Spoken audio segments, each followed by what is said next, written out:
I think the highs of that, I think I'd like, even though being the lows of being out of the play. Oh boy. Yeah. Oh man. Imagine the decision. Imagine because the decision's in there. Yep. So you make the decision and deal with the repercussions of the decision. This is going to sound like so much hate, and I swear it's not.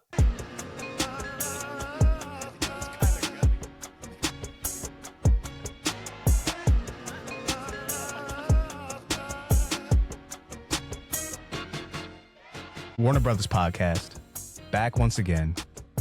Kyle, joined by my brother Keenan. Keenan, how you doing? I'm good. It's been weird because we're on a run of, hey, it's just us two, and it's how we started. I actually, funny enough, I talked about friend JB from Dick's Sporting Goods. I was actually talking to him today because I brought up, he was like, there's a certain guy I don't want to talk about with my favorite player. His favorite player is Kobe Bryant. And there's a certain guy he's like, I don't want to talk about when it comes to peaks. And I was like, actually, our first episode was me talking about Dwayne Wade and peak Wade and peak Bryant being a conversation. That was our very first episode. So I showed him that. But so shout out again, JB. He brought up the Kawhi and Durant thing, and overall, he's a guy I talk sports with quite often. So does JB want to make an appearance? He might. I can ask him. I don't know. I can ask him. He's a big college guy, and he shouts out Brandon. He likes Brandon a lot because he is massive Florida fan. So he sees that Brandon in like the clips and everything, massive Florida fan. So if we get JB and Brandon on here, we might have to just like, if Florida wins it all again or gets to like a Final Four or something, we might have to have JB and Brandon on and just step aside for the whole pod. We just might just narrate and just kind of like weave them in between topics. But overall, I'm good. I'm great. Ready to go. Glad to hear it.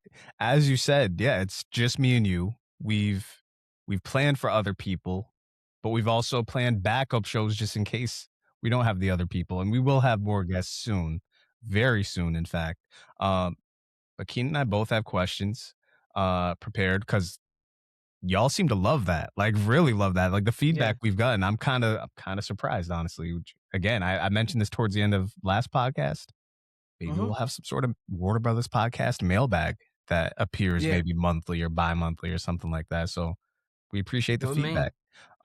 Yes. Couple things, Keenan. We've had some big moves, seismic moves in the NFL today. Yes. We've had a week of action in the NBA since they've been back. Yes. Where do you want to start with first, NFL or NBA? We'll go NFL real quick. Trent McDuffie to the Rams. I think this is very good for the Rams and good for the Chiefs. I think the Chiefs are at a point where you're not going to win with the regime that you have right now exactly. So let's try to turn some picks and things as they did before. They traded Tyreek Hill. They got Trent McDuffie in the draft and then obviously went on a nice little run for it. So overall, I like what the Chiefs are doing because I think they're forward thinking, kind of like the Patriots, where it's like get off a guy a little early rather than a little late. If you're not going to be able to pay him, let's get him at his highest value rather than someone like Trey Hendrickson, who is just walking, who the Bengals could have, if they weren't going to sign him, trade him. But yeah, and then for the Rams, I love it. Matt Stafford's there. Sean McVay's there. Last 2 years, been a few plays away from possibly getting to a championship game or to the Super Bowl. Get that defense a little more right. If you have Sean McVay, you have Matt Stafford, Puka Nacua, if Devontae comes back, and it's fine there. They'll be fine. They'll be one of the best contenders in the league. So I like it from both sides. Yeah, I mean, honestly, as far as the Rams go, I would say since that initial Super Bowl appearance with Jared Goff, they obviously they trade for Stafford, they make the Super Bowl and win the Super Bowl with Matt Stafford. Since then, they've only really had one gap year. And it wasn't even that much of a gap year. I think they were still a playoff team. This is a very Rams move. This is before that gap year. This is what they were doing. They would go all in. They would say, kind of screw the picks. Let's go get stars. Let's load up our team. So to me, this seems like part one. Obviously, they got picks in this draft this year, and I think don't they have someone's draft pick earlier? Did they have? They traded with Atlanta last year, so they have Atlanta's first. So like they traded a first this year, but they still have a first, and they traded their first. So they traded the 29th The pick worst rather pick. than they didn't trade that Atlanta pick. So they still have a first round pick to gain talent.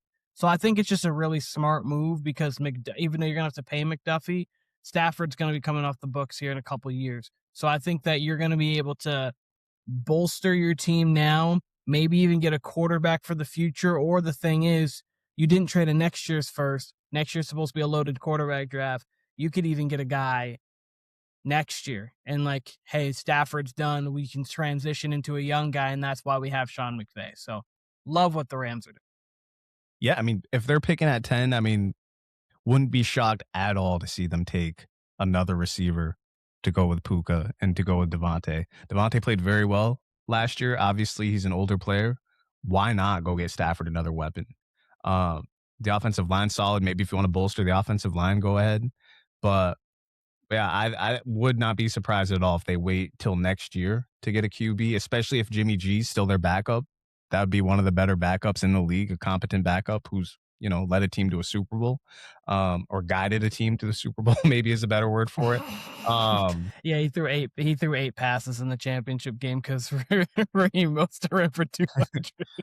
So, I mean, yeah, I think they're just this is gonna be more of things to come. I wouldn't be surprised if, again, if they get a receiver there or maybe even a back there to go with Kyron Williams.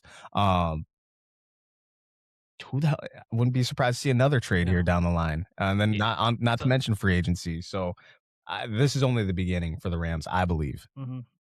They have the 13th pick. One mock has them taking the best tight end in the draft, which Yep. they Yep. have a fine tight end, but like obviously you get a security blanket like that.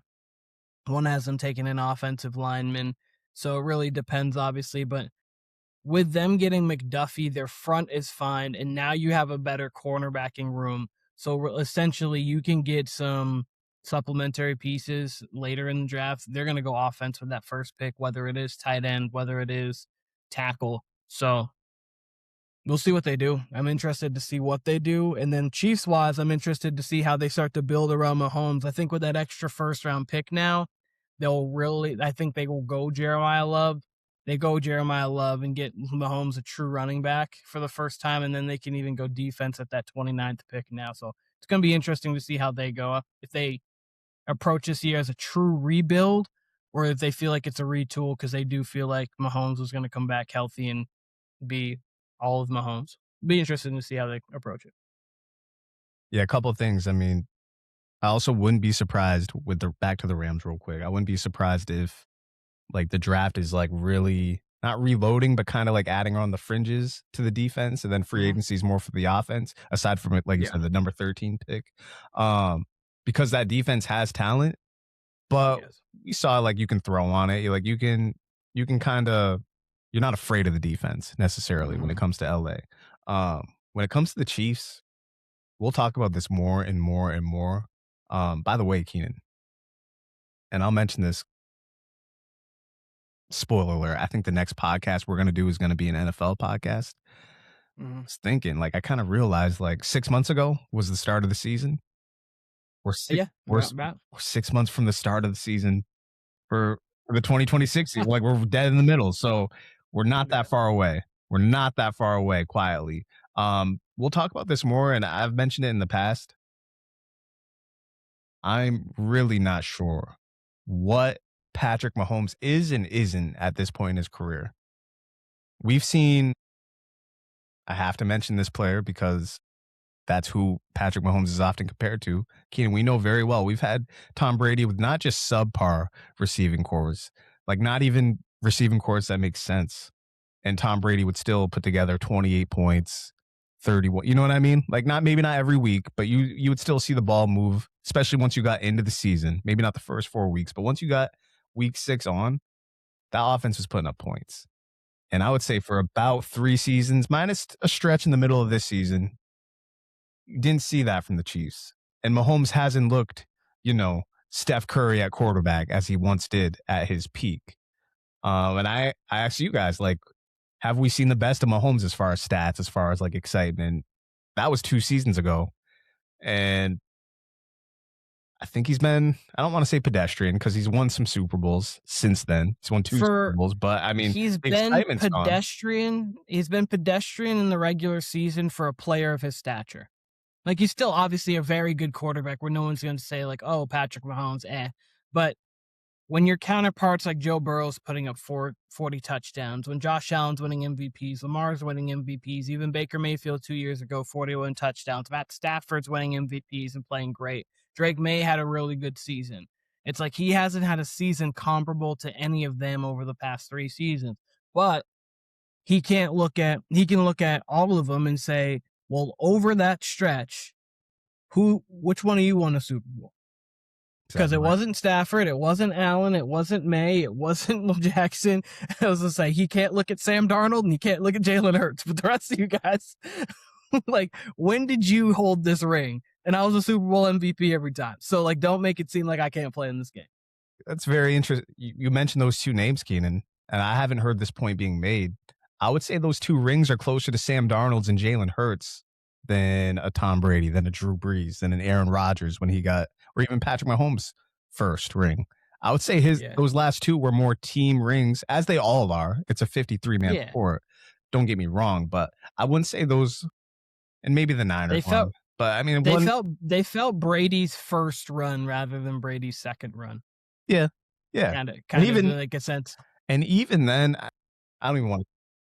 Brady's Super Bowl was kind of different. Like, a lot of people will talk about how the defense kind of carried, but I know in the first Rams Super Bowl, obviously, but if you look at those Panther stats and you look how he played against the Can I talk Eagles, about that real quick, Peter, since it's just me and you? He was big. Like, yeah, no, it's fine. Like, he was big time in those games. Like, he is the greatest of all time, not just because he got walked into these Super Bowls. It was 32-29 and then 24-21 against the Eagles and Panthers. Before we get to the shits, I just kind of want to, like, get that narrative, we want to call it that, out of here, because I've heard people say, like, oh, those teams weren't built around Brady, they were built around the defense. It's true. The strength of the team was the defense. That's true. But let me ask you this. If you've got a 6th-round pick, right, who's filling in for a former number 1 overall draft pick who's on, at that time, I think he'd been extended maybe a year or 2 before that. He had gone to the Super Bowl 5 years ago. Right? At that point. Like, if you're talking about the first by the Rams Super Bowl. If you trade Drew Bledsoe, again, a former number 1 pick who had just been extended, if you trade him, who are you building your team around if not Tom Brady, right? So, like, it wasn't like Tom Brady was Trent Dilfer out there. And like you said, in all 3 of those Super Bowls and all of those playoff games, Brady was making the throw. And when I'm saying that, I don't want it to make it sound like in these past 2 Super Bowl runs for the Chiefs that Mahomes wasn't making big throws. He was. He absolutely was. But if you've listened to this podcast throughout, maybe I'm just not wowed by what Patrick Mahomes does. Granted, I do think he's clutch, and I think his game management is up there with Tom Brady's as far as late game, right? He doesn't make mistakes. He's not careless with the ball. He knows what to do with the ball, and then you have his scrambling on top of that. So I don't want to make it seem like that. It's more so maybe I'm punishing him for, in my view, his success, his prior success, his extreme highs that he had before these last 2 Super Bowl runs. On top of that, as we've brought up, the last 2 Super Bowl runs, or the last 3 seasons, I believe, leading into this one, maybe 2, not fact checking here, but they were averaging 21 points a game. Like, they were a true, just like ugly, grinded out football team. And last question I want to ask you about Mahomes' scheme before we move on, like, point I wanted to make earlier. What's the first things you think of when you think of peak Mahomes? Like, what assets of his game? Assets and facets of his game. You think of, you said it, and everyone take a shot. You think of Steph. And I say that because you just think of spectacular. And I'm like, this time I'm not even bringing him up for no reason. Because, like, Steph, when you think of Steph's game, it's like, oh, you don't think of fundamental layups and, like, spot up threes. You think of dancing step backs. With Mahomes, it's breaking a tackle, rolling out, diving and throwing a 40-yard bomb. Or, like, on 4th down, like 4th and 18, you're like, no one picks this up. And Mahomes like, yeah, I do. Like, you think of those type of plays from Patrick Mahomes. It's the spectacular. And he's been giving you not the spectacular. It's, again, it would be like if you saw Steph shooting just regular threes. Like, he was just taking, like, in rhythm threes like it was Ray Allen. like where he's still very effective and still very good, but it's like that's not what he does. And then in the playoffs, every now and again, he gives you one of those games. They're like, oh, that's why he's the MVP. That's why we call him the best. Yeah, yeah. At his peak, it was like the careless, not careless, the carefree football that he played, like the backyard style football that he played, like the best version of Brett Favre, really. Um, Yes, and Brett Favre with less turnovers, which is why it was it was exactly, like a mixture of Aaron Rodgers and Brett Favre, which is why it was like, oh, wait, he's as reckless as Favre, but like takes care of the ball better. Okay, that seems like that'll work. but I'll get it done. the biggest thing that people would point to, aside from his scrambling, which goes along with this, would be his deep ball. And I But feel yeah, like it's been non-existent the last 2.5, 3 seasons, truly. mhm. Which is interesting because, I don't think Drake May had the best of weapons, which by the way, Stephon Diggs released today. I don't think Drake May had extreme weapons this year. Like no one that could they had a Pop Douglas that could get deep a little bit. Kayshon Boutte was Kayshon really good Boutte, throughout the he can season. get separation, but I mean a lot of those deep balls that people praise Drake May for, he's throwing these guys open or just hitting them in stride. And it's very interesting that Mahomes wasn't able to do that. And I'm not saying that's necessarily his fault. That very well could be maybe on Andy Reid or whoever the OC was the past year. Because now they bringing back Eric Bieniemy, which is Yeah, I very think Matt interesting. Nagy And Nagy, that's right. is the OC. I don't know. Needless to say, I'm super intrigued by the Chiefs. I can't wait. And you add the We'll have ACL on top of that. So we'll have more of a Mahomes Brady conversation if necessary. If someone tries to provoke me later on, yeah, I mean, we'll we ain't actually gonna get bring Tommy into it, but no, no. I'm just well because everyone else brings Tom into it, and it provokes me, and I get upset. So like, if someone's ready for me to get upset, then I'm ready with that clip of argument at any point. I'm just ready. I'm sitting here ready at any point if anyone needs to provoke me. But yeah, we can go on to what we have because that was, or we can do NBA stuff. Is there anything NBA wise you want to talk about? I have a couple things NBA I want to discuss. Briefly, very briefly. Or anything to say on Stephon Diggs before we move on, or you want to save that for our NFL? We save it for the NFL. I'll just say a quick sentence on it. Great having you while we did. I think you helped build some of the roster that we have now. You were up for he did almost win an award this year.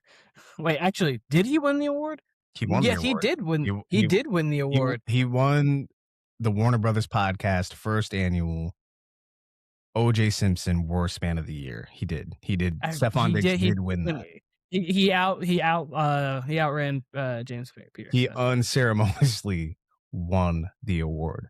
That being said, I would not be surprised to see him back with the Pats at a low number, depending on what he is offered elsewhere in the Yep. market.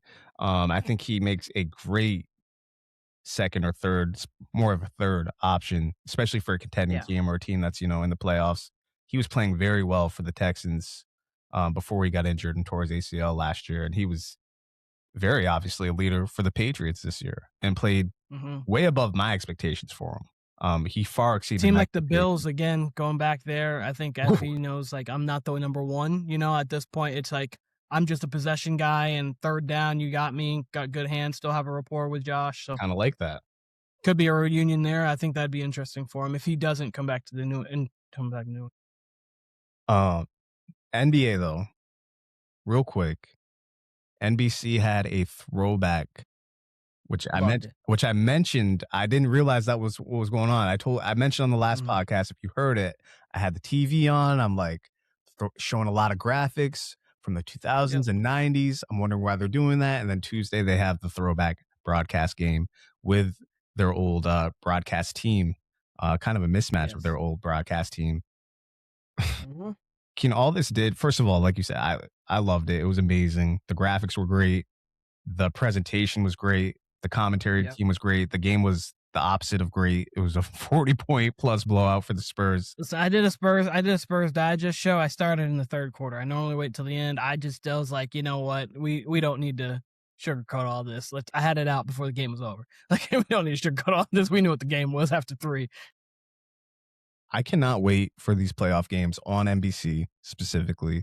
Um, I'll tell you this, Keenan, and they mentioned it last night. They said the last game that was played on NBC before they switched over to ESPN, ABC was the last game of the three-peat for the Shaq and Kobe Lakers, which I Yep. would have been That going was into fifth 92, that grade. was '03, yeah. Yeah, I'd have been leaving fourth grade, going into fifth grade. I was a sicko NBA fan then, probably even more than I am now, or maybe just as much. Either way, and even then, Keen, at 10 years old, when ESPN got I was sad that NBC lost the rights, but when Mhm. ESPN got it, and they weren't as hot takey nearly as much as they are now, but even then, you could tell a difference in the presentation and the commentary and everything that goes with hosting an NBA game.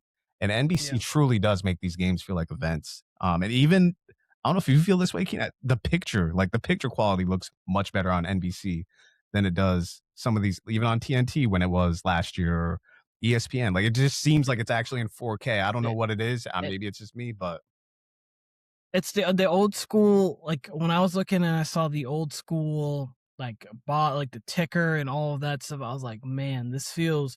It felt good because, like, you blinked for a second, you're like, "Is Tyrese Maxey Allen Iverson with the cornrows and how he's like, is that AI?" And so, like, especially because obviously they were wearing the old school jersey, it was really cool to watch. It was really cool to see, and I hope they continue to bring that because I think they're going to have something big for these playoffs, knowing it's the first playoffs that they have. The only the only thing I kind of wish too now is I love everything about NBC. This is more so just me being wishful. Inside the NBA on NBC would be kind of crazy. Like that's yeah, the only thing.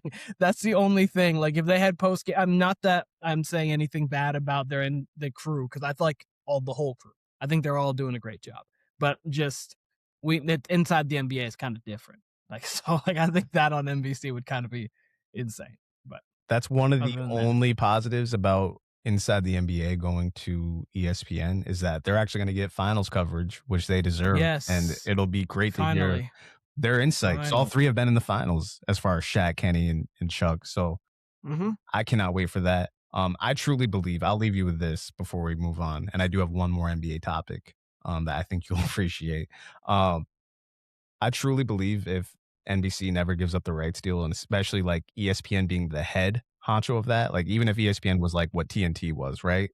Yeah. I truly believe the NBA discourse and just the league in general would be in a much better place than what it is now had NBC just never left. I mean, the way Well, they yeah, do because you'd sports have is just unreal. you'd 100%, and you'd have there would be less like debate conversation because it'd be taking place on a not a debate network. Yeah. Like so, And like natural. I mean, obviously you'd have your debates and obviously things like that. And I think there's a lot that's good about the debate culture, but I also think that it has diluted a lot. Same thing with social media. well, it'd Like be I think there's a lot good about social and the internet, a lot good about the internet, but at the same time, kind of takes away from a lot too. you Like know there's good and bad. you know what? It would be fine, Keenan. All of that would be fine. You can have debates. There was debates on ESPN. I mean, that's what PTI was built off of. Yeah. Difference is between PTI and then what First Take eventually became, because it wasn't always the way it was. And I don't want to just say First Take because it's become every single program, probably outside of like NFL Live on ESPN. Hmm. They very clearly got all their topics from like what was going on Twitter, which is like, yeah, it's what sports fans are talking about, but it's not what sports fans want to consume. Apparently it is because people do view it, but it's you've had You said that. conversations with like your guy next door Yeah. who watches sports but don't really watch sports. I feel like that's more so what they're bringing to the table on ESPN for these debate Yeah. shows rather than You set the trends too, and I understand that sometimes ratings are going to be a little bit down, but like, and I understand you see the Cowboys and the ratings on the Cowboys are always going to be up, and so conversations about that. But more Seattle Seahawks coverage during the year is pretty cool. Like that's a really good team. Like maybe we talk about them a little more. And a team like Minnesota, they have Ant, so they're kind of talk like you kind of can talk about them a little bit, but like that's a really good team. Maybe we need a little bit more coverage on them than the Lakers team that every single person on television doesn't think will be doing anything past the second round. There's not one singular person that I have seen say, oh, the Lakers have a chance. Everybody's like at max, they're a second round team. And now the hot take is they're not going to make the playoffs because like they're going to be in the play in and get out of the play Which in. they'll definitely Couple make I've the heard, playoffs. so that's the flirting, like they might not even make the playoffs kind of thing. Like we don't need to talk about that every day. I promise you, I would rather talk about a lot. I hear a lot of things, but Lakers major brand, they make money, so what And is what it is. they did the same thing with the Warriors. I can't remember. This happened a few months ago where Brian Windhorst was like, he literally actually like had a not a meltdown, but he was like, "What are we doing leading the show with this?" He's like, "This team has no chance at making the playoffs, and we're leading the or not making the playoffs, but winning the ring." Yeah. He's like, "And we're leading the show with this." And he's like, "There's actual stuff in the NBA that's going on." I'm pretty sure it had to do with the Warriors, maybe Jimmy Butler.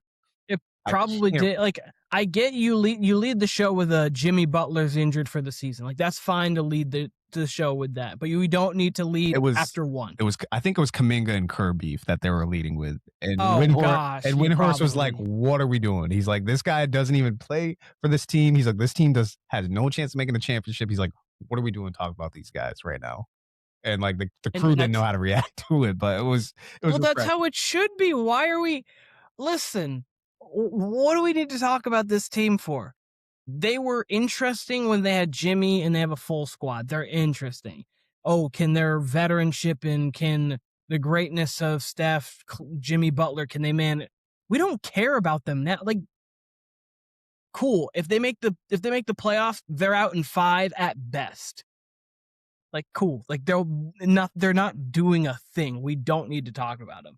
Again, the Lakers, they're the 5th to 6th, they're the 6th best team in the Western Conference, probably the 11th best team in the league. Like we don't need to talk about them like they're a top 3 team. We really don't. We don't. All right. Before we get to our main section of the show, Keenan, I think the day fell between our last 2 shows, but I thought it would be cool to bring up because it was such a seismic moment in the NBA. The other day, I think it was even the last day of February, actually. It might have been February 28th, but it was the 10-year anniversary of the shot heard around the world. 27th. Well, it's But 27th. Yeah. Okay. All right. Yeah. Okay. It's a date that would be ingrained in your brain. I believe that, Keenan, of Steph Curry's shot against the Warriors. Excuse me, He against the actually Oklahoma City Thunder. He's had like 3 of his best games of all time. Like he's had like 54, 56 in that game on it. Like he's for some reason February 27th because he had the Knicks game on the 27th. Oh, no shit. Like his 54 at the Garden. I realize this. I saw that on Instagram. I was like, wait a second. He is just February 27th. Just don't play Steph on that Unreal. for some reason. Your, Crazy. But go on. your memories of that game, your memories of that time in general. That was when pickup basketball wise, I was at my best because I was playing at Plymouth State every single day. So I was literally playing basketball 2 to 3 hours a day. So like that's my life. Peak pickup basketball, Keenan. All right. I peak pickup basketball because I was playing in runs every single day, and then I was just like shooting in the gym by myself. My shot's never been better. I'd never been like shooting wise better. I did text you afterwards and said Steph Curry is the greatest player to ever live, and then I said, "No, wait, it's Michael Jordan. I'm gonna calm down." That the greatest regular season moment in my lifetime, easy, and up there on the very short list of all time. Like I'm pretty sure, like this is what people probably felt like when the double nickel happened. Like he's back. Oh my goodness! So like things like that, and regular season wise, this is, but or Wilt 100. And you're like, wait, he what? he scored 3 digits worth of points. Kobe 81.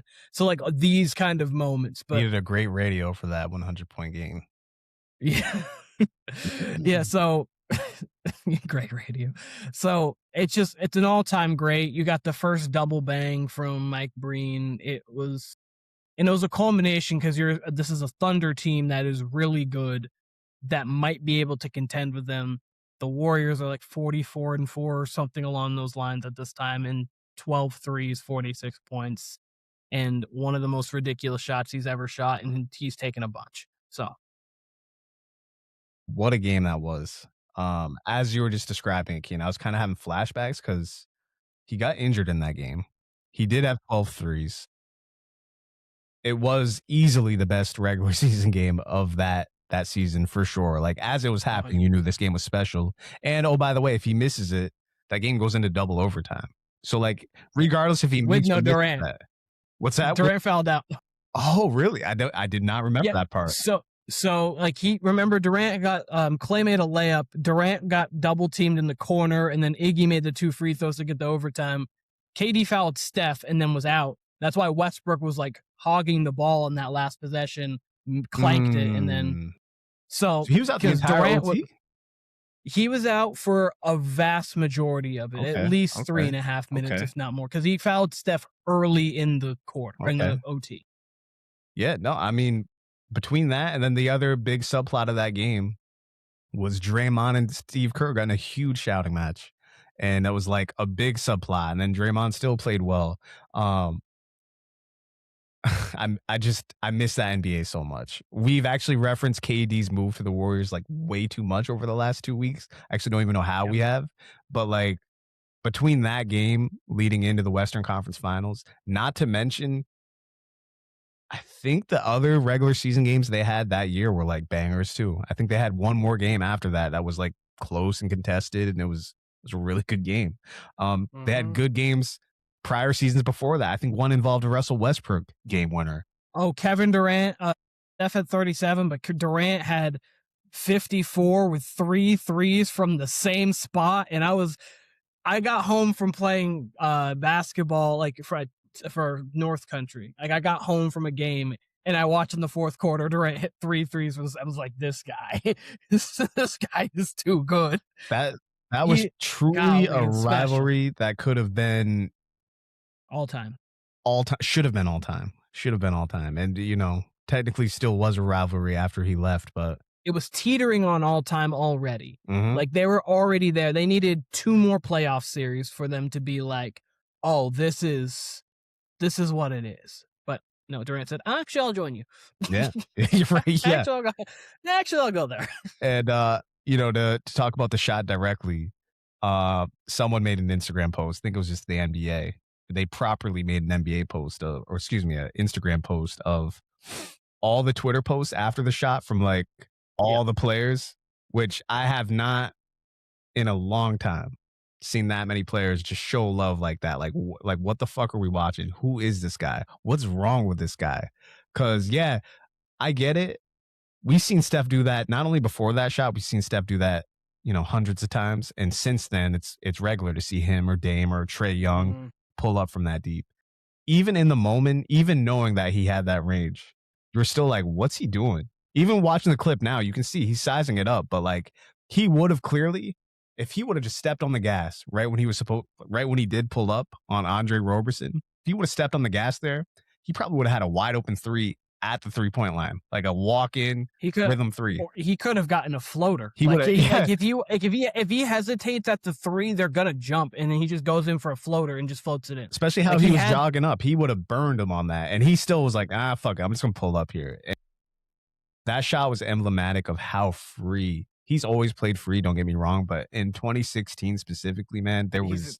Just like Keenan said, like how you see Mahomes play where he's like, oh, I'm going to throw the ball over my head while I'm getting tackled. That was Steph Curry every night, including preseason, including playoffs. Like, no, he was. It was a culmination. That was never like every shot. Like the form looked too good. Like it looked like he didn't know how to miss, which is why I did the greatest MVP season since the merger. It was number 2 on the list, and it could have been 1. But shout out to Mike 87-88, 32, 8 and 8 defensive player of the year, and 50 and 32 great PER. I can litigate it all, but we don't need to do that. I don't need to go through all that. Yeah, no, Mike deserved. I mean, it's Mike, so he, of course, I mean, the list. Mike Jordan. All right, Keaton. We've got questions for each other. Yeah. However you want to do this, I'm cool with it. If you want to go mano-y-mano, if you want to like go straight. Let's go back and forth. I'm going to start with one random. Okay. We're going to kind of switch it up. Top 3 shoe brands. Top 3 shoe brands. Okay.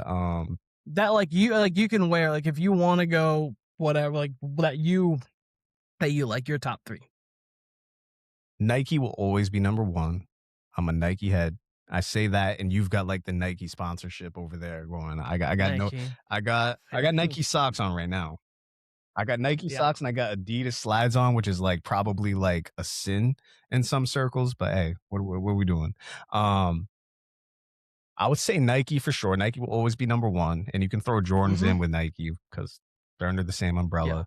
Yep. I would say New Balance number two. Mhm. Number three. 3 is where it gets interesting, so I was curious where your 3 was gonna be. I have rocked Adidas in the past. I like Adidas, especially just like the casual Adidas. But in general, I don't really like a lot of their sneakers. Shit. What else we got? Nike, New Balance, because the most most of it is really Nike. I guess you could go. I don't really rock with Puma or Under Armour or anything like that. Uh, Nike, New Balance. For right now, I'll say Adidas. I could say Reebok. I haven't worn Reeboks in God knows how long.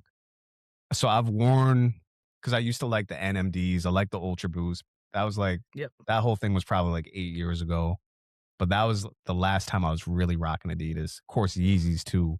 Mhm. So yeah, I'll say Nike, I'll say New Balance, and light number three Adidas for right now. And if I think of something else, I'll Nike replace it. Nike 1, New Balance 2. I think New Balance has definitely stepped up their game on, like, the basketball front and things, like, I think they're starting to get more and more there. Baseball, they do really well, and then obviously lifestyle, 574s, 96 too, they have so many. And then 3rd, that's where for me, I go a little more comfort, and I'm going Hoka. I've actually Oh enjoyed wow. having Wow. Hokas. Okay. Being I like the only thing with Hokas is you don't get always great color schemes, which is why Nike can kind of trump it because you can match a lot of the comfort cushion and things like that, but you don't get the great color schemes with Hoka. But shoe wise, very comfortable shoe. So I like that and Brooks would be the two, the Asics. Like there's a lot of those in that vein there. I'm leaning Hoka right now, and maybe if I get a pair of Brooks, it'd be Brooks, but new Nike, You New say Brooks, Balance, and I think Hoka. of like the old pharmacy. You know what, Keenan? Which is now Rite Aid. M- all my questions are yeah, not right. Well, Um, no, right now Walgreens. Sorry, Walgreens, from right? from Right? Brooks to Rite Aid to Walgreens. Yes, go on. Brooks. Who would have thought Brooks would have came up? Brooks Pharmacy on this podcast. All mine are such. No, never mind. It'll still work either way. Let's. You want to go mano a mano? You still want to do that? Yeah, Okay. All yeah. right. All right. No, because mine are not all in that vein. I have a lot of different topics, so you Okay. keep going. All right. So Keenan, what is one movie that you need to watch that you haven't? Training Day. Yeah, that's a great one. That's a great. Yeah, absolutely, absolutely. Either That's a I have a see. Here's the thing. I have a lot of like likewise. okay, like that I've never seen Scarface. So I movies wise, I there's a lot of all-time greats that I have not seen. Like it took me until 4 years ago to see oh boy, you'll know it. You, Leonardo DiCaprio in New York. They're doing trade like stock stuff. I The Wolf of cannot Wall think of Street. them. Wolf of Wall Street. It took me forever. 4 years ago to watch Wolf of Wall Street. So it's taken me a while to watch a lot of stuff when it comes to movies. Too busy watching. I'm too busy grinding the all 22. I'm kind of the same way where I haven't watched a lot of movies, and sadly enough, I will blame it on attention span. Honestly, like I'm better with shows than I am movies. But there's a lot I haven't seen. You do got to watch Training Day, that's for sure. That's you know, I haven't seen Malcolm X, so for right now, I'll say that's my favorite Denzel performance. I think Mm-hmm. that's his like most iconic. Others would say Malcolm X. Others would say other performances too. But Training Day is an exciting movie all the way through. Denzel is amazing in that movie. Scarface, interesting that you mentioned Scarface. On shouts to Is the Hype Real podcast because we did like what movies do you think are overrated a couple months ago, and I said Scarface, and I'd actually like the night before we even posed that question, I happened to like throw on Scarface for a little bit, and I'm like there's some scenes I love in Scarface, but overall as a movie, like it's way too long, and it's like Al Pacino's Italian and he's playing a Cuban immigrant. that accent's like his own accent. It's not even like a Cuban immigrant accent. So like there is some dope scenes in that movie overall, but as far as a movie itself, it's slightly overrated. It's exciting to watch, but it's probably like an hour too long, maybe even 45 minutes too long. Okay. If I'm answering my own question here, I would say Pulp Fiction is one that I got to see. Mm. That's an all-time Same. classic. Never Um, seen it. it's on the list. I will watch it this year. So Pulp Fiction is my Eh, answer. I can't hold myself to that. I don't know if I'll do that. I'm gonna be quite honest. I don't know if I'll do that. To stay out of to kind of stay out of the sports realm, but in the sports realm at the same time. What's the best video game sports franchise? Franchise? Yeah. So obviously you got your 2K, your Maddens, like those. You know what? It's sad because anytime I see anything release, everyone's just like shitting on it. Everybody's complaining about it. Everyone swears to God like it's the worst game ever. Like I haven't played 2K probably in about 2 years now. But when I jump Same. back into it, or if I see someone playing, I'm like, this is much better than whatever the last version I played was. Like people really do Mhm. just fucking love to complain just to complain. And I'll say this, Keen, it should be Madden. It really should be because there was once upon a time, even though like yeah, we were kids, so things seem different, but like Madden was like prestige and dope. Key emphasis on dope there. Like people like respected Madden. Uh, and The it's 2000s? specifically the Oh 2000s, my god. Oh man, especially like the early it to was mid elite. 2000s. Yeah. It was elite. 2K wasn't even a thing yet, And like really at that point. and the game Early backed it on. up. The game backed it up, and you did have the NFL 2K franchise to kind of like go against it and push it for Mhm. competition. ESPN 2K5 is an all-time great It, game it though. is like that. That is an People all-time great. people live and die about that game, and it's like ahead of its time. It truly is. Like I actually saw people tweeting about it the other day. Yeah, Um, there were highlights at there were highlights after the game, like, specifically, I remember Jamal Lewis running for 94 and Chris Berman, talking about it. Rumbling, fumbling, stumbling, I was like, "Okay." mm, Why I was like, "It's 2005, guys, who was doing this? I love it." the best franchise though, I guess it's really got to be Madden or 2K. Technically, they're still out here doing it, Mhm. living out there competing, and 2K doesn't have the NFL game. NBA Live 2005. Um, I will lean 2K because it still seems like they put in more effort Mm. than Madden. Madden still seems like they got stuff they need to work on. Um, Granted, I played it when I visited for Thanksgiving.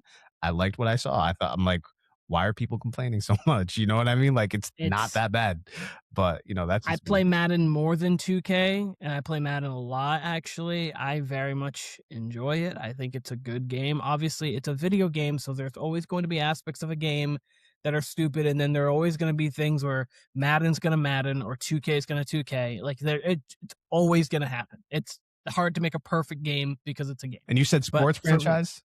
That was yeah, specific. yeah.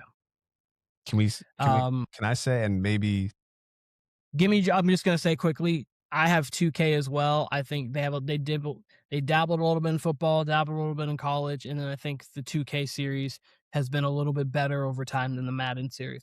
That's all I wanted to say. You're good.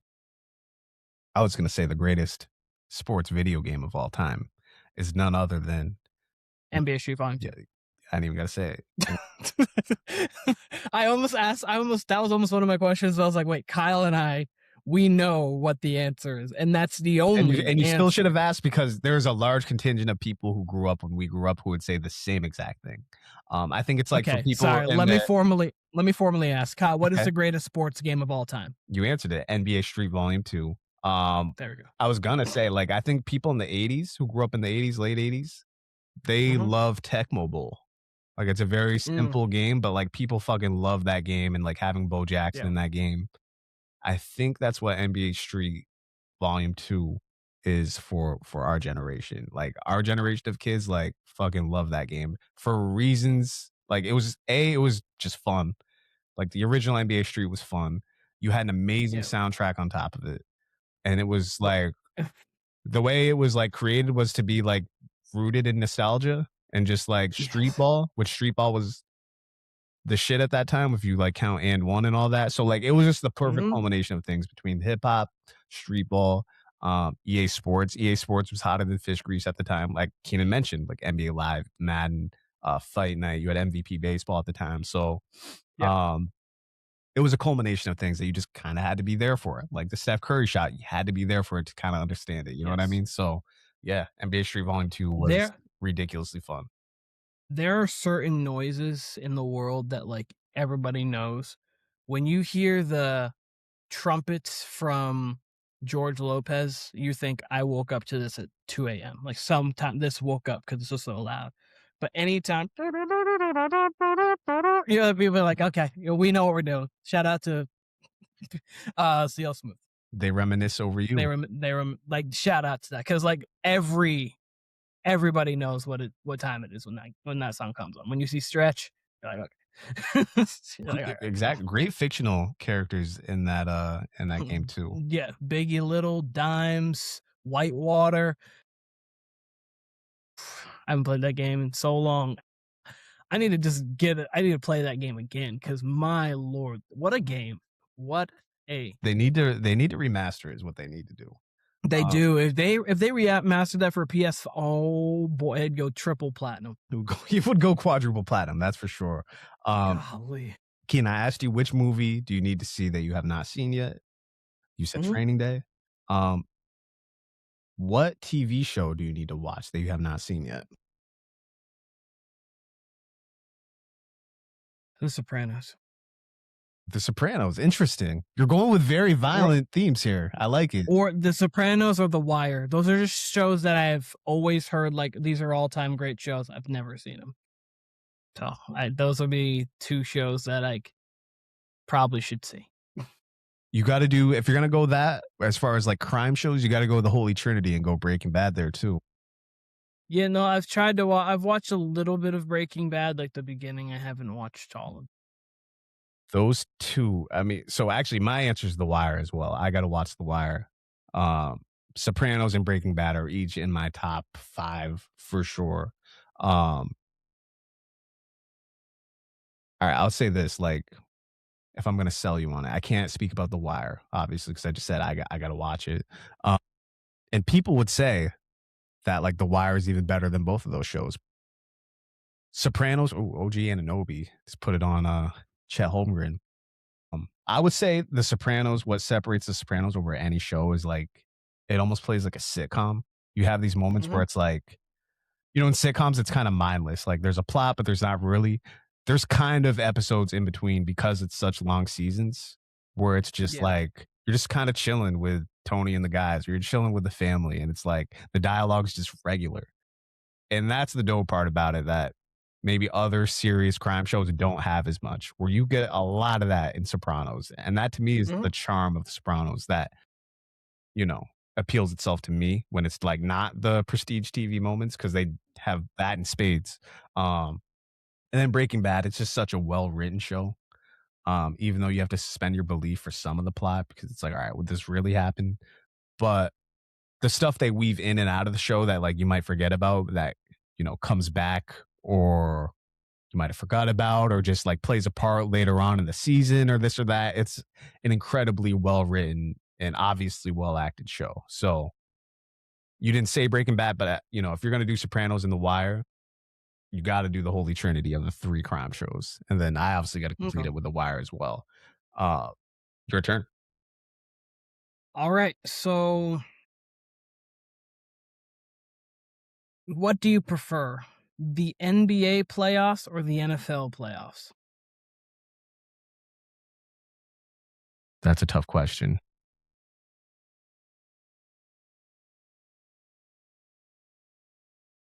Nothing beats the NFL when it comes to one game scenario, right? Because that's why everybody loves March Madness is because it's a one game scenario. So the NFL has that beat. I've said this here before. I like the NFL better than the NBA as a product.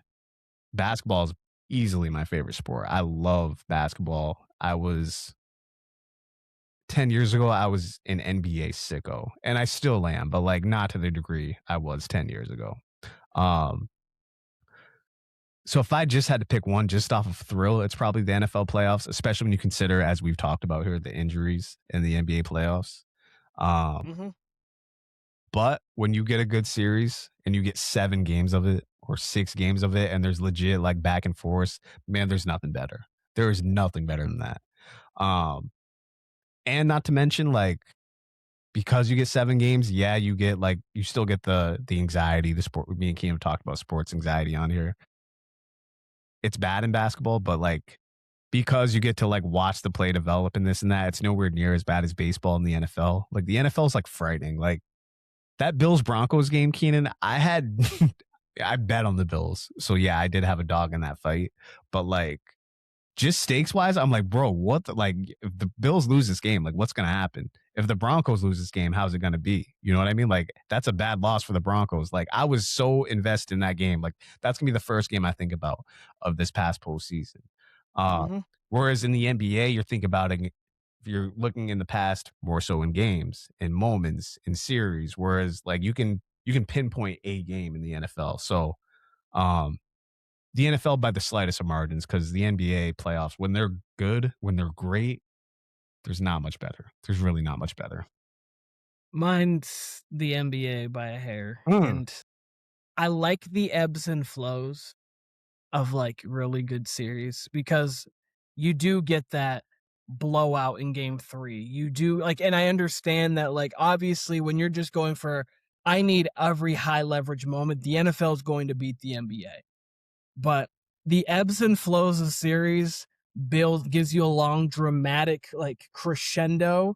So then when you get to a Thunder Pacers game 7, which is why it hurt me so much that Halliburton got injured, because you get to that moment and it's like, oh wow. And the thing that I like a little bit more, and obviously the NFL, your stars are what make you, but like it's such a team game. In the NBA, you really find out how good your superstars are. So like if Jokic is that dude, he'll get it done.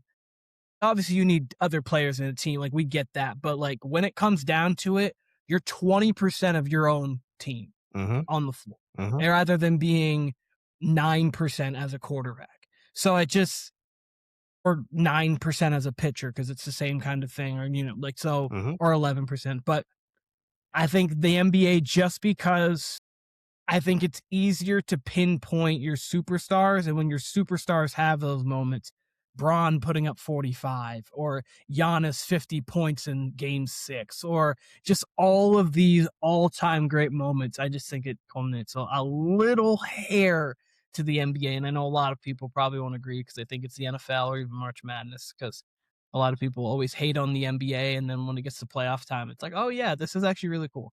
It's actually a really good sport." You're not wrong. I'm gonna weave a few topics that we've already talked about here into that topic Okay, real quick before we move okay. on. Number one, we just talked about TV shows. You made a great point, Keenan, about like the ebbs and flows of a basketball series, of a playoff Yeah. series. And it's true, we are so reactionary after like game one into game two. And that's when people should be reactionary because you can only react to what just happened. And Yes. you do have to remind yourself that the series is going to look much different in games 5, 6, 7 than it is in game one Yep. or two. That being said, you can only react to what you react to what you just saw.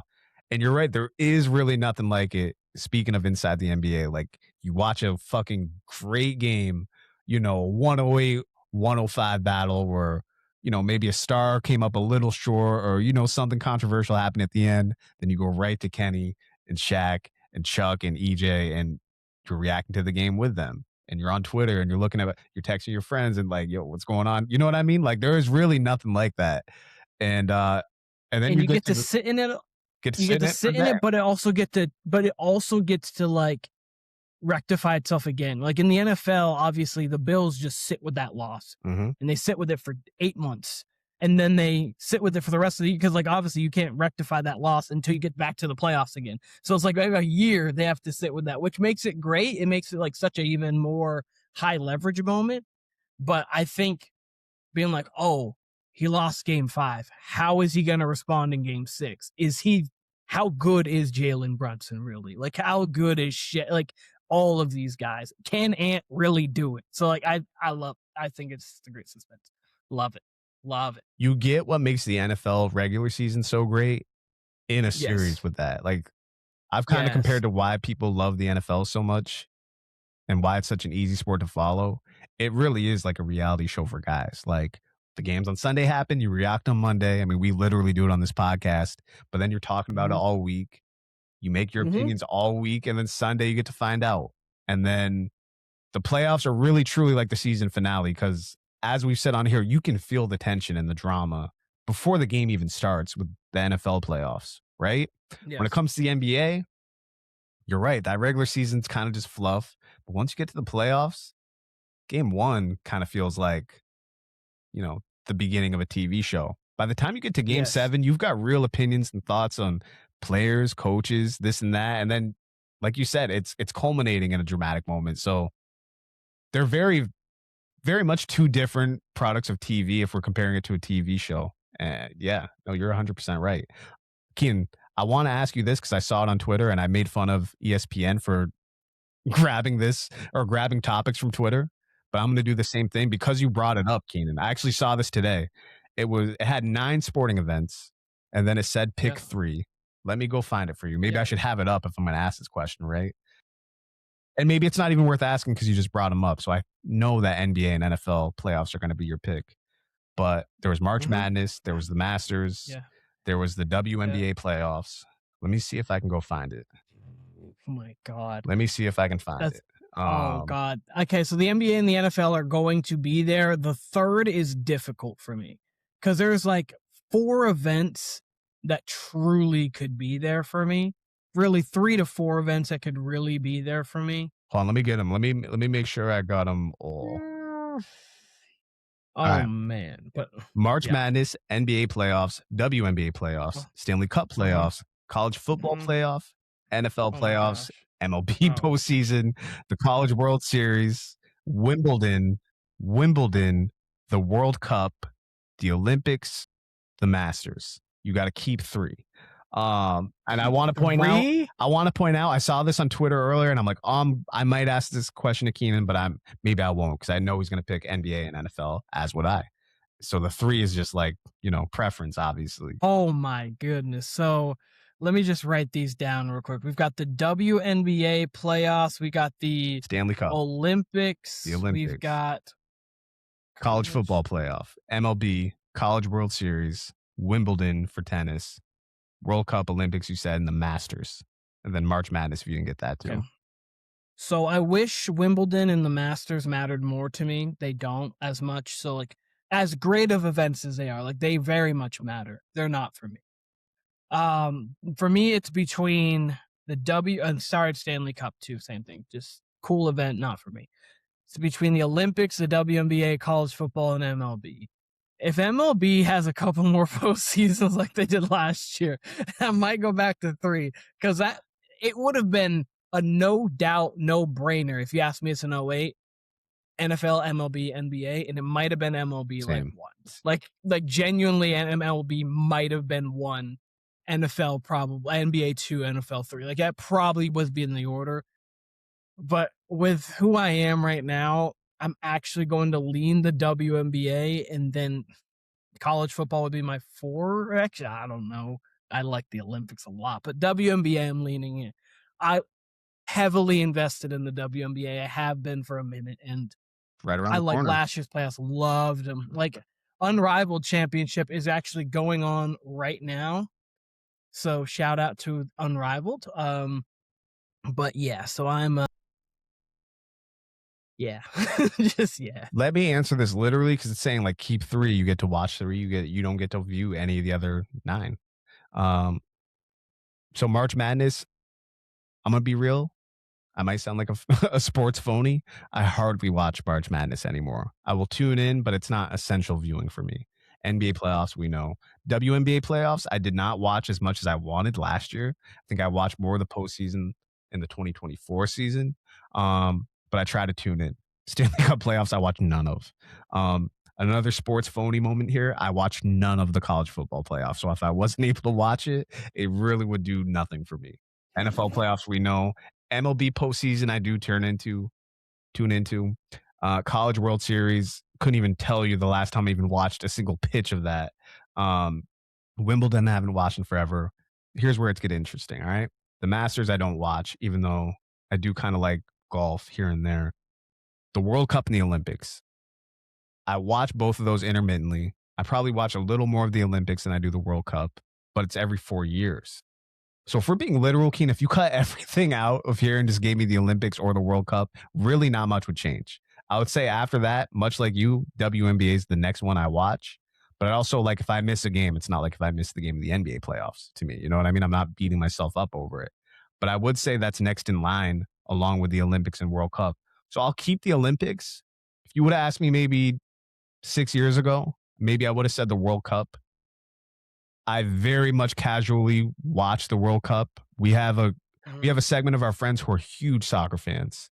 And When I was hanging out with Travers a lot, shout out Travers, shout out Andrew, probably the World Cup would have been up there for me. yeah, Around and 2012. I love the World Cup. It's We played exciting. soccer a lot. Yeah. Yeah. I like the World Cup might be up there. I love the pageantry of the World Cup and, just all the nations being together and the stands and this and that.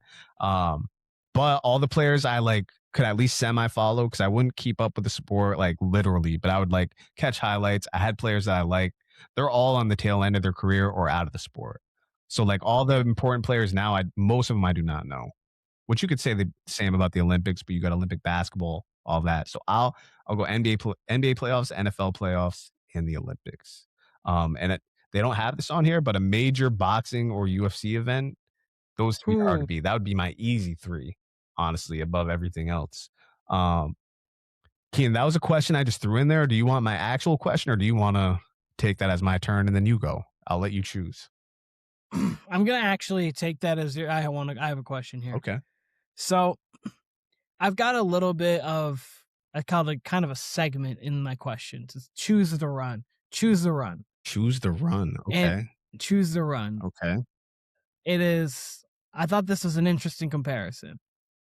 Jokic 21 to 25 or LeBron 08 to 12. So I get one ring with Jokic and I get one ring with LeBron, actually, right? So I get 3 MVPs. You get each of them have 3 MVPs. Each of them have 1 ring. Each of them have LeBron has 3 or 2 appearances. No, 3 appearances. No, 2 because he had the year before. So 2 appearances into the finals. Jokic has won 7 series at this point. LeBron's won 11. LeBron's won 53 playoff games. Jokic has won 35. What exactly is the question here? Which one do I like better? If I was in their shoes, which one would I rather be, or which one do I personally enjoy better? Which one would you rather have? Like, if you had to choose your path, which one would you rather? Obviously, not knowing what LeBron's future was, but like the last game with LeBron you have is the 2011, 2012 that final. Or wait, no, it's 2012 finals. So you just barely beat the Thunder, and it's about damn time. Or Jokic, technically last year. I didn't obviously put this year because it's not finished. It's hard to say because you can't really go wrong with either. No, that's why I was interested. LeBron's lows were more magnified. If you're like LeBron's was obviously more entertaining. Like that was an unreal point in LeBron's career because he was the baby face of the NBA in 08 and 09 and 2010 even up until that loss to the Celtics. And then he turns completely heel going to the Heat. And then has the massive failure against Dallas. And then, 2012 turns it all the way around. That was to live through that. That was obviously way more entertaining than what Jokic has done, which is, he's been incredible. I've said on here, I think you could argue Jokic has been as good as anybody who's ever lived at playing basketball. I think you can make a strong argument for that. So in that case, if we're just talking basketball, can't really pick. If it was me, you're not really going through what LeBron did with Dallas and all that, you know what I mean? And all the heat he took, you'd probably want to keep it low key like Jokic, you know what I mean? No one actually, we're supposed to go through storms in life. Yeah, of course. But like LeBron's was very much self-imposed, right? Like we don't get the LeBron we get today without that, sure. But I'm sure LeBron doesn't regret it, but like if LeBron didn't have to go through that, I'm sure he wouldn't. You know what I mean? Like, I'm sure he wouldn't have hated it if he didn't have to go through that Dallas series and everything that came with going to Miami. That's an incredibly tough question. I will. Yeah, I guess Jokic. Just so I wouldn't have to like that Miami series would have been hell. Who would want to go through that with like the media on your back, like about everything, and then I'm gonna show up and put up 8 in the finals after that. They actually can't Game 4 of the NBA I Finals meant in 2011 is a game that every fan needs to see. 8 points, 9 rebounds, 7 assists. I went back and watched it this year, guys. I It was a wow. I nearly sent you Keenan. Dwayne Wade was on somebody's podcast the other day and was very candidly talking about that series and that game and like in ways I've never heard Dwayne Wade talk about that series specifically. And he was talking about how like, damn, I probably win Finals MVP if we just win that series. If LeBron just blows by people the way he should have. I'm like, damn, I've never heard Dwayne Wade talk about this series like that. Because he should have. Like, if you watch the game, he is so just. It looks like he was nervous. He got tight. You think sometimes he can be like lethargic offensively, like now? Imagine just there was just times where obviously they did a good job of like shading coverage over to him in the 2-3 zone they were throwing out. But I'm sorry. There were so many times where I'm like, you have Jason Kidd guarding you. Just literally back him down. Jason Kidd too. Old Jason Kidd, just back him. And it doesn't have to be like, oh, I need to get 40. It's Brian more Cardinal so just be aggressive. Make it so, okay, the second and third pass happens. And like that third quarter, Wade took it over because Braun's like, he had 4 points in the third, a couple fast breaks. It was like, wow, that was a barrage from Braun in that game. What's your one shot in the fourth? What's your answer to this question? Sorry. I'm curious. My answer, I lean LeBron. Okay. And I think the highs were higher, but the lows are so much lower.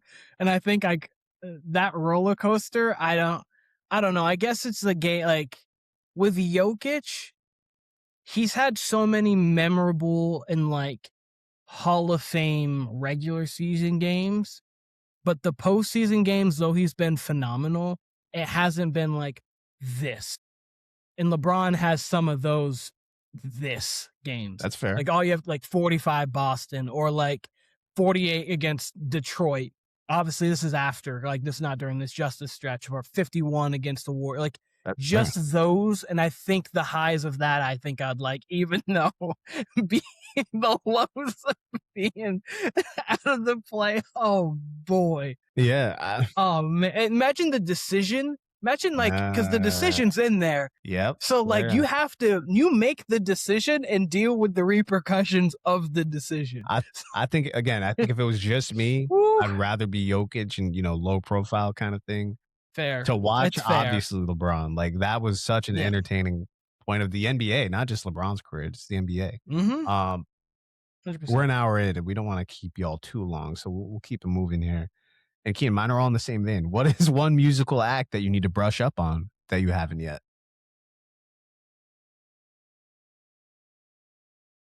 Musical act that I should brush up on. With how much I like R&B, I listen to some, but I really should go through the discography more of Aaliyah.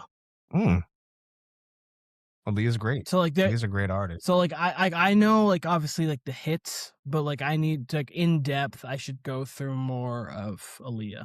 She's very easy to listen to. She's not someone where it's like you got to be in this mood to listen to Aaliyah. Aaliyah is just a very easy listen, talented artist, but like just a great artist. Rest in peace to Aaliyah. I figured, yeah, absolutely, and I figured like one that I did a couple years back was Mary J.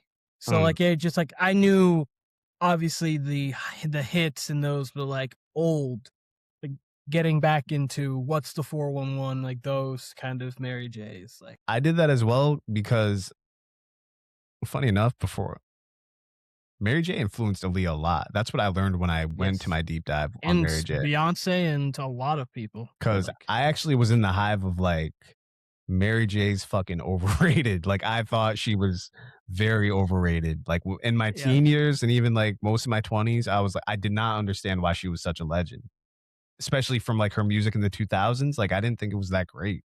Honestly, it was nothing that I went out of my way to listen to, I can't be without you, baby. which is not a bad song, but I don't love it. No, it's not, but it's not like it's not the defining song of a generation or But anything. I went back to her 90s shit and I'm like, oh, okay. All right. I understand. This is Yeah. dope. Like, this is a great listen. She's a Yeah. talented Yeah. artist for sure. Yeah. For sure. Yeah. My answer would actually be Wu Tang Clan. I could do that too. Like that community too. I'm, I love 90s hip hop. I love hip hop in general. I love lyricism. I would say I've listened to more of their solo stuff, like Raekwon, like Only Built for Cuban Links. But even in general, like actually, I would say that's really the only project I've really in depth listened to out of Wu Tang. Mhm. Even 36 Chambers, I haven't listened to as much as I should for someone who loves hip hop. And there's someone, they're they're a group and they're a collective that has such a like loyal following too. And I've actually seen some, if not all, of Wu Tang Clan. Obviously not ODB. Rest in peace. I think I've seen members of Wu Tang Clan like perform in person, and like I just haven't delved into their music. And I know, like you said with Mary J, I knew the hits. I know the hits. I know like the big one, like Cream, everyone knows, and this and that, and all their solo Mhm. works, like their biggest hits. But I haven't delved into like why they're so beloved and what makes Yep. them Wu Tang. So that's one that's like I really need to dive into that for sure. Okay. So I will go better three projects in this one. Big Sean, Detroit, I Decided, and Dark Sky Paradise. Okay. Or Chance the Rapper, Acid Rap Coloring Book, Oh, Starline. god damn. What's the 3 for a chance? Acid Rap Coloring Book and his latest Starline. I debated on Starline or if I wanted to go 10 Day. I've not heard much of Starline, which we actually talked about a couple weeks ago. Have you heard more of 10 Day? Because I could put that No, there because it was really a no. debate between. Okay, The just 2 making sure. the 2 I've heard of Chance, like, in depth is Acid Rap and, Coloring Book, obviously. Those are Mhm. each 2 of my favorite projects in general. And I think that 3 by Big Sean is a very solid 3, especially Dark Sky Paradise. Detroit is a Mhm. great mixtape. What was the other one you said? I Decided? I Decided, yeah. That's the album with Sacrifices and all that. That's yeah, those are great, like, just solid works from Sean, for real. Yes. Um, real quick before I give my answer, I went back and listened to Big Sean's collab with Metro Boomin, which everybody shit on at the time. People hated And that. most of the Yes. time, Keenan, most of the time, I'm like, I wanna listen for myself, I'll make my own opinion. But there was so much Mhm. backlash where people were like, "What the fuck is this?" I was like, "Alright, like, whatever, I won't really listen to it." I went back and it wasn't bad at all, like, it was not bad It at all. it wasn't as bad as the hoopla was around it. Is it like one of the best projects ever? No, No, but it's not bad at is all. it something that like I have to like the second I hear it, I'm like just turn it off? That's disgusting. It's not that. Like, the production works with how Big Sean raps, like, it was not Yeah, nearly as bad. People just love to hate Big Sean for whatever reason. they really do. For that reason, Keenan, I do think Coloring Book and Acid Rap are both better than all 3 of those projects that you mentioned by Sean. But I've actually heard all 3 of those projects. I did like what I heard out of Chance's last album, though I have not Mhm. listened to it, and actually one song popped up, like, literally the other day. A song popped up from that album, and I liked it, but I still have not listened to it from track 1 to the end. So, I think by default, I have to answer Big Sean, though I think the highs are higher on Acid Rap and Coloring Book, but it's I can't properly give an Mhm. answer. Though I guess I could just off based off 2, but I don't think that's fair to Yeah. the question. So I go Chance the Rapper. I honestly think all three are better than all three. So like I would put Detroit and Acid Rap together because those are both mixtapes. I lean Acid Rap over Detroit, even though both are really good. I'd put Coloring Book and Dark Sky Paradise because those are like kind of the next Coloring projects Book for was them. technically a mixtape too, if we're being technical. I mean, Yeah, they're really both albums, technically but technically. those that to me, yeah. But I think Coloring Book's better than Dark Sky Paradise, even though Dark Sky Paradise has a lot. And then I Decided and Starline. I think that Starline's better than I Decided. So if I was to rank honestly, I honestly think that chances would be 1, 2, 3, 4, 5, 6. And it's really not because Big Sean's are bad. I just I just like Chance a lot. I favor him. I think also there's a little it's tough sometimes too because Big Sean can really hit you with a line or two where you're like, He has some ass bars. Like I told you, like his feature on Leon Thomas's deluxe album, like he has two. he has two. Vibes Don't Lie, you don't like. I Party hated Favors, that. you like. I hated fucking Vibes Don't Lie. I was like, I did not need this at all. Like Big Sean can, Party Favors, I did like. yeah, he was all right on that, but I was like, I did not like of all the rappers you chose, he gave that whack ass shit on a dope track. Like Vibes Don't Lie, Fab would kill Yeah. that. Every time I hear that beat, I'm like, Fab would murder this beat. That's Yeah. right up Fab's alley. No. Yes. Yeah, the thing with Sean, 100%. like you just said, Keenan, he will give you a complete ass bar or two on his albums, which Chance can kind of do that too. Chance, when his with his high pitched voice sing along shit, that can get annoying too, even in a project. But Yeah. Acid Rap and Coloring Book are like bona fide classics. Whereas Big Sean's, all those are like B plus albums. Everything you just said. Though I might consider Detroit a Detroit would be the that's one. a Dat Piff classic. Yeah. I'll give you a Dat Piff classic. But the other two would be I'd say like cult classic. Cult, like the level of cult classic for the other two, Detroit. like whatever years those came out, those are probably like on the higher end of like hip hop releases that year. They're just not the very first ones you think of that year, though they're I great believe projects. it was 14 and 16. Yeah. Coloring Book was 16. Because I remember I was on my way to Nashville and it's like May like 8th ish, May 9th of Coloring Book came out, and then Acid Rap I believe was 14. And people lose their mind if you turn on Juice. Like people love Juice, like they lose their mind. So yeah. With my hair slicked back, I look like Rick Pitino. That's like the first thing I think about when I come. Shout out listen to Action Acid Rap. Bronson. Uh, Absol also has a line in that song, or not in that song, but in the song. Let me put my mouth where you potty boo. It's like Ab. But you've got better wordplay than that. It just made me laugh though. all right, we'll kind of speed through these. Again, these are all in the same Yep. vein. What sport would you like to get into more as far as watching the sport? What's one that you're like, you want to watch more? I want to get into playing golf, and in turn, I want to also get into watching golf. Like I want to just learn more about it. Well, Keen, you answered Like actually the next question too, because the next question was actually, what sport do you want to start playing more? So you want to get into playing golf and viewing golf. Yes, So I would like to get. So you want to be 45 years old?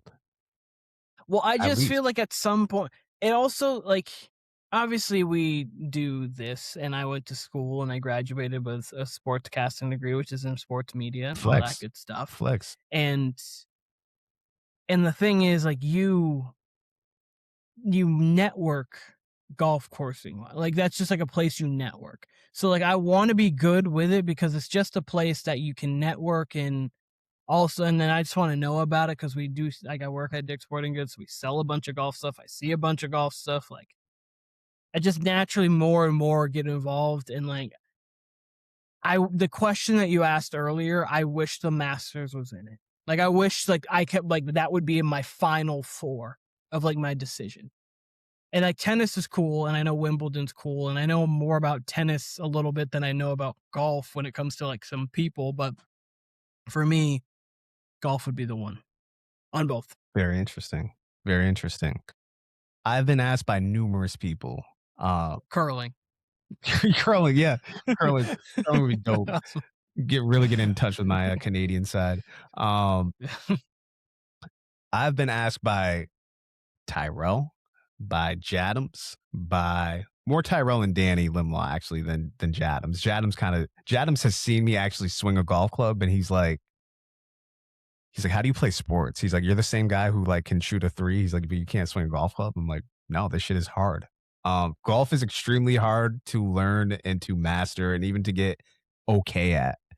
And even the best golfers have like the worst days, they say. So I'm extremely reluctant, but Tyrell and Danny in particular are like, no, we got to get you on the golf course. You'll love it. I promise you. Like, I'm like, why would I want to do something for 4 hours that I'm terrible at? And they're like, no, I promise you. do it. Like you'll love it. So maybe, and Joe has mentioned this to me too. Joe's another avid golfer who's like, no, dude, like try it. You might like Mhm. it. It's like I can't promise you that you'll love it, but you might like it. Tyrell and Danny are adamant that they're like, nah, bro, like come with us, golf. You'll it doesn't even matter if it's a trash golf course, you'll love it. I've done the driving range, that is fun. But Yeah. I gotta at least get a good golf swing down. But people say like Mhm. once you get one good swing in, it's like nirvana. They say like once you find like you drive a ball perfectly or putt a ball perfectly, that it's like nothing you've ever felt. Um, I actually saw a clip the other day, King, of LeBron like at the driving range or like on the golf course hitting a ball, and he did not look as smooth as like what LeBron does on the basketball court. Like it looked challenging for No, him, and I'm like, that's he's exactly well, why I don't want to golf. If LeBron can't do it, he and he's a started world late. class athlete, I don't want to do it. If LeBron can't do it, why would I want to do it? And it's an expensive He was sport. talk when he was on with, like, on his pod with Steve Nash, he was actually talking with Steph, and he was talking about, like, how Steph, like, plays all the time, and obviously he's played in, like, mini tournaments, and he That's was like, supposedly nice. "Man, I Steph, yeah, I no, see Steph Steph is, go like, a pro. legitimate he's one of the best natural athletes, like him, Odell Beckham, like, those are guys who could have been, like, pros in, like, 4 sports. And, like, not that LeBron couldn't have, because if LeBron wanted to play football, like, LeBron he could could play have anything. managed to. Yeah. Like, could have done that, and, like, but, like, just like randomly Odell just like hopped on a baseball field and just hit a 310-foot home run. And I was like, wait, what? Could have been a soccer player. Like it's just like these athletes are just they pick what they want to do and they master that. Yeah, no, LeBron was upset because he hasn't been playing golf for like a while. He just started playing a couple years ago. He's like, why? Why didn't I not do this earlier? I should have done it earlier. I'm bad. So Uh, so to answer the actual questions for myself, viewing, I want to get into tennis a little more. I used to watch tennis like in junior high, high school, and really enjoy it. Like it's just a fun sport to watch. The shot making's yes. incredible.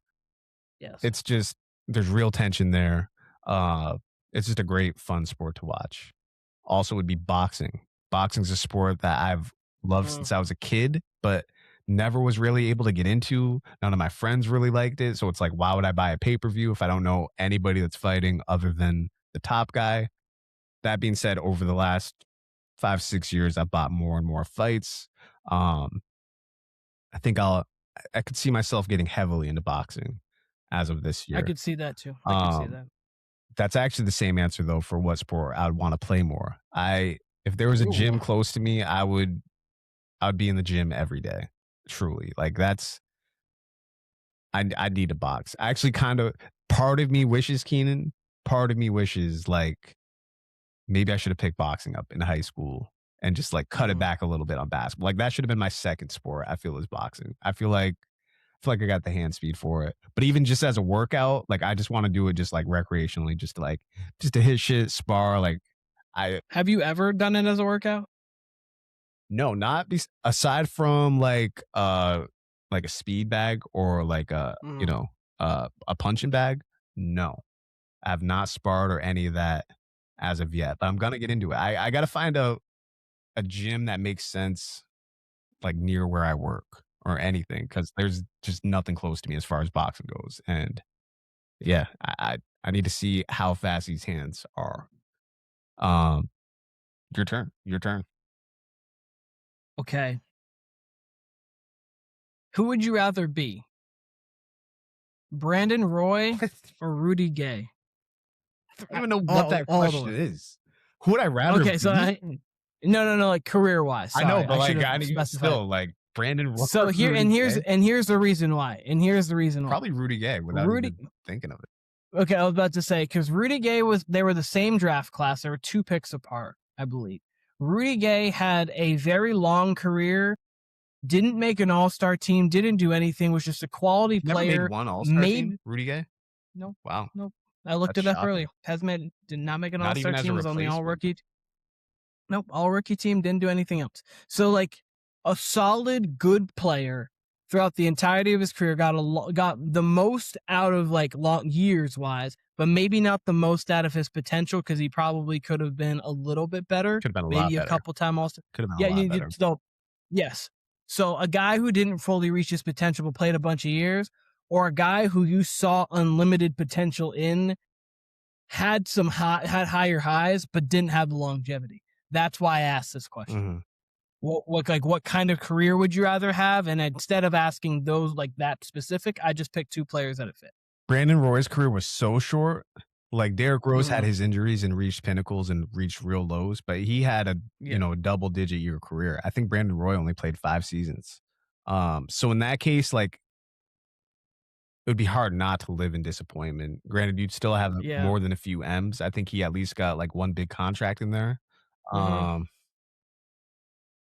So for that purpose, I'd say Rudy Gay because like not many people are gonna remember Brandon Roy Yeah. unless you were there for it. Yeah. Though I It love was Brandon Roy's game. I love Brandon Roy's game, but I would have to say was a three-time he was a three-time All-Star, one top 10 MVP finish, not that that fully matters. He was ninth, who would you pick? and he played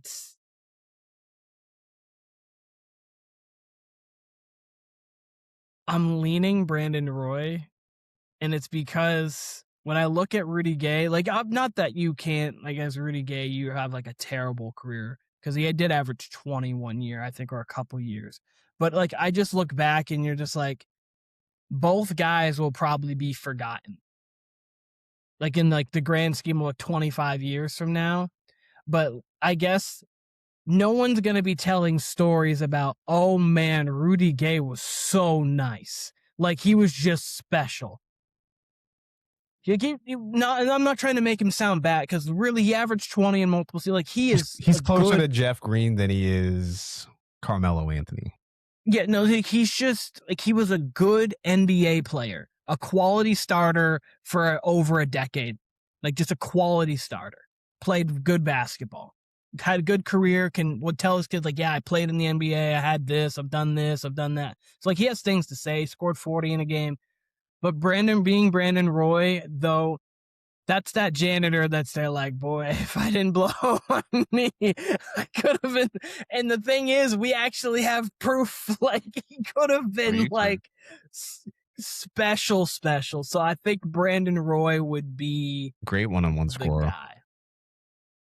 Yeah. All right. Keen, this is going to be my last question. I actually have one I've more. got one more question. I've got one more question too, and then I've got a couple that we can talk about later because I could actually be segments. But I got one more question.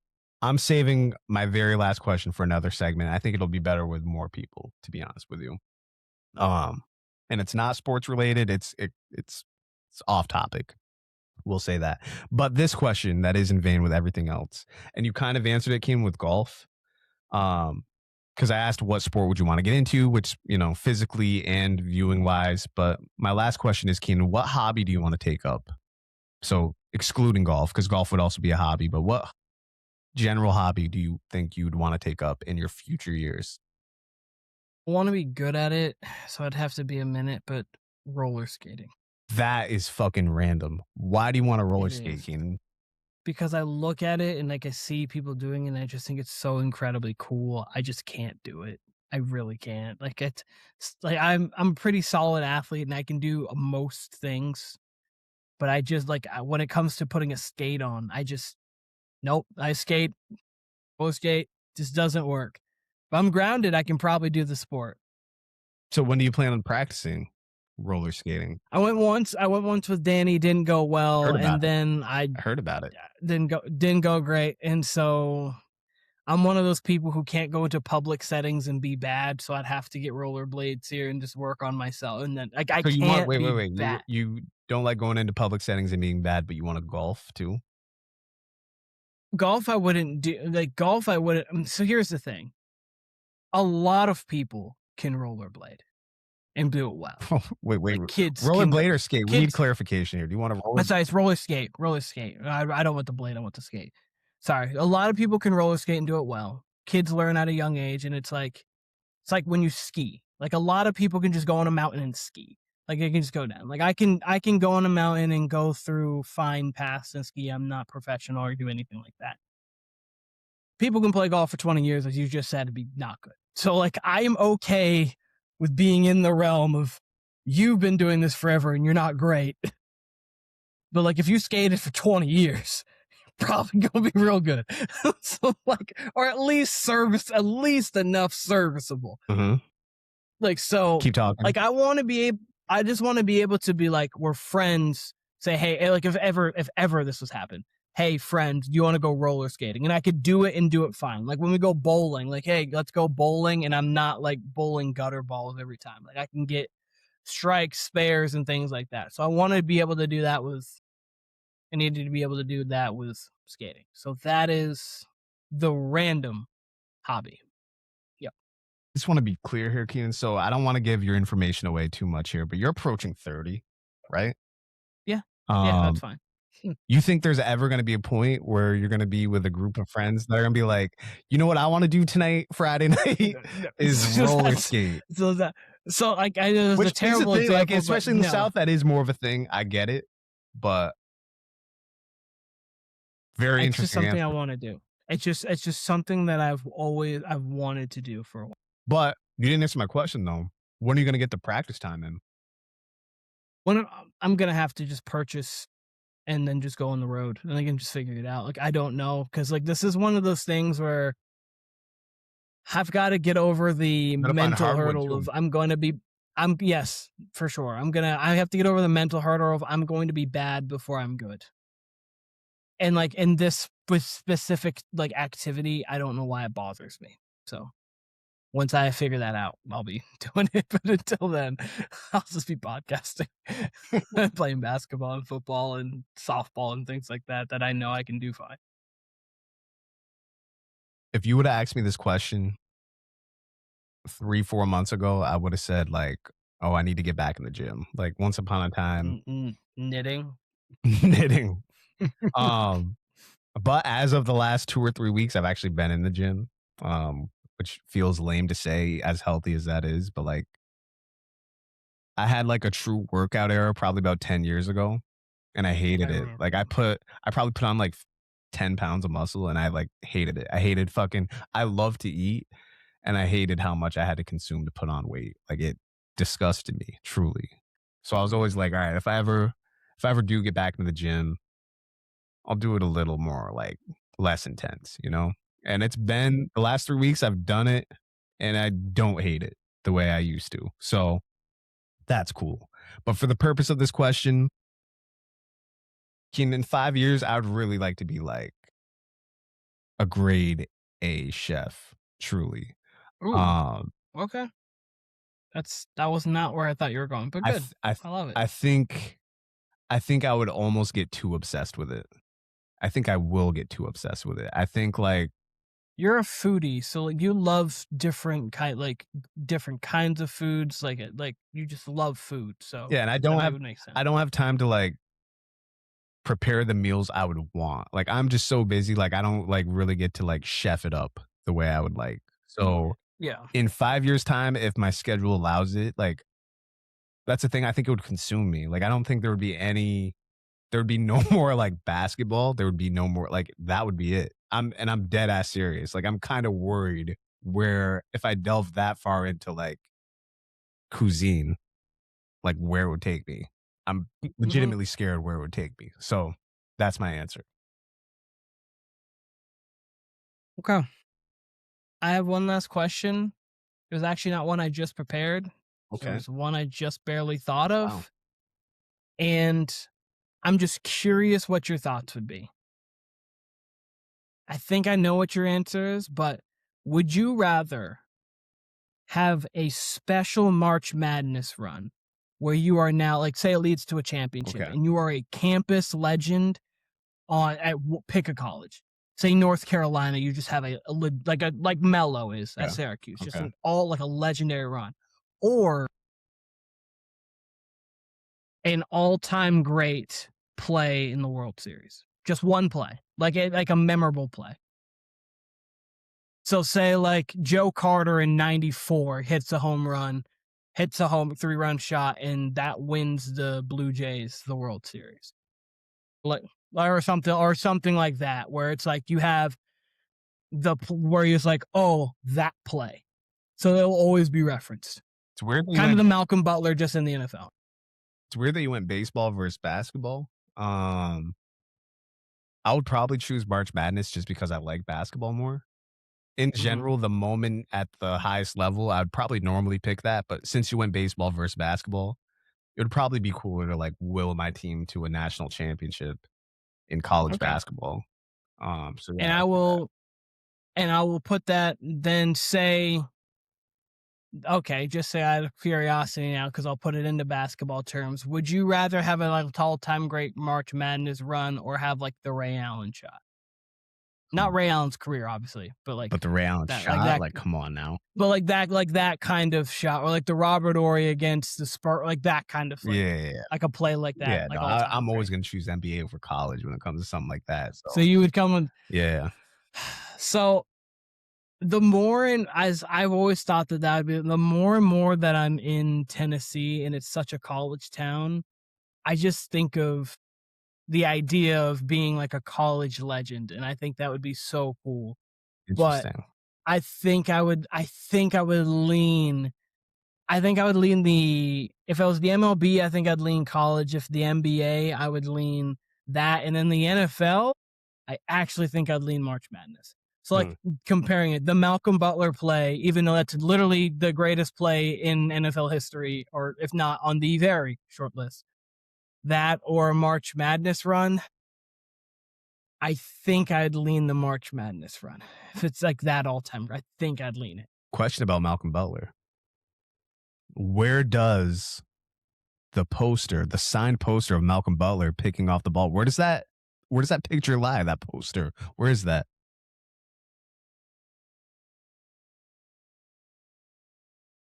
Does that picture lie?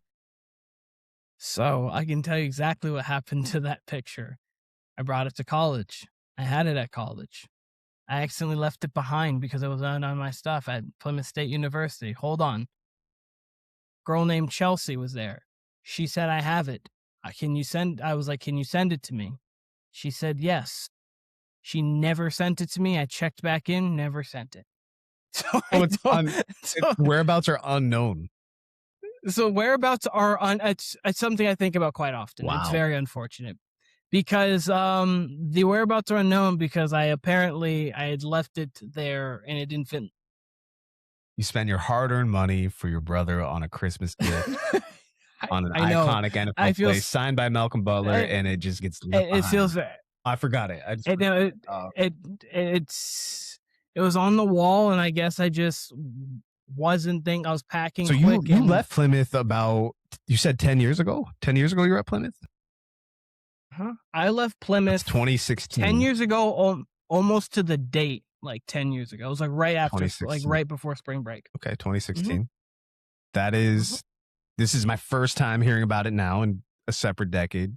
Very, very, very interesting. I'm glad I could figure it out today. We've talked about the Malcolm Butler play plenty of times before that, and been in person together Mhm. plenty of times before that. Just finding out today. That's great. That's great. I love it. It's great. Let's It's see. one of my biggest shames. We're One right of my at biggest 90 shames. minutes, 91 minutes. This is a good time to end. Uh, Keen, this is a fun show. People love the Q&As. Like I said, I think we're going to bring this back more and more, especially since we got plenty of time just to talk basketball. As you heard here, we don't really follow. I mean, we literally follow other sports, but like we're in Mhm. the nitty gritty of the NBA. So you'll get a lot of that. You'll get a lot of music and apparently more questions. So, can you want to close this out? I got a nice music question that's just being ready to be teed up for the next time that we talk, and I think it'll spark some more conversation about it too. I think maybe Brandon But Petty yeah, will be here too. well, that's good because it'd be nice. I've got a nice music question that will be able to branch out probably into that will probably lead into other conversations. But Warner Brothers podcast, TikTok, YouTube, Instagram. Don't lose us by hitting that subscribe button, notification bell. Like I lost a Malcolm Butler poster. Sorry, Kyle. But overall, you hit that. Obviously, you can see everything that we do. We appreciate everything because the dialogue from the on TikTok, Instagram, YouTube, all of it has been super fun, super great to interact with everybody. So thank you for that, Warner Brothers podcast. We'll see you again very soon.